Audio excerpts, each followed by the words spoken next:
రాజశేఖర్ రెడ్డి గారు 30 సంవత్సరాలు కాంగ్రెస్ పార్టీకి సేవ చేసిండు. 30 సంవత్సరాలు కాంగ్రెస్ పార్టీకి సేవ చేసి లాస్ట్ 5 సంవత్సరాలు ముఖ్యమంత్రి అయిండు రాజశేఖర్ రెడ్డి గారు. 30 సంవత్సరాలు సేవ చేసినాక 5 సంవత్సరాలలో ఒకసారి కాదు, 2004లో 2009లో 2 సార్లు కాంగ్రెస్ పార్టీని అధికారంలోకి తెచ్చిన నాయకుడు ఎవరు? రాజశేఖర్ రెడ్డి గారు. రాజశేఖర్ రెడ్డి గారు పాదయాత్ర చేస్తే ప్రజలు ఆశీర్వదించారు రాజశేఖర్ రెడ్డి గారిని. మరి అలాంటి కాంగ్రెస్ పార్టీ రాజశేఖర్ రెడ్డి గారు చచ్చిపోతే ఏం చేసింది? రాజశేఖర్ రెడ్డి గారు దోషి అని ఎఫ్ఐఆర్లో పేరు చేర్చింది కదా రాజశేఖర్ రెడ్డి గారి పేరును. మరి రాజశేఖర్ రెడ్డి గారికి కాంగ్రెస్ పార్టీ వెన్నుపోటు పొడవలేదా? రాజశేఖర్ రెడ్డి గారి విగ్రహం దగ్గర నిలబడి రాజశేఖర్ రెడ్డి గారి ఆత్మ సాక్షిగా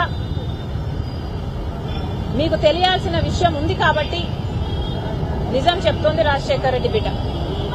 నాకు రాజశేఖర్ రెడ్డి బిడ్డకు అర్థమైన మాట ఏమిటంటే, ఇది వాళ్ళు తెలియక చేసిన పొరపాటే తప్ప తెలిసి చేసిన తప్పు కాదు.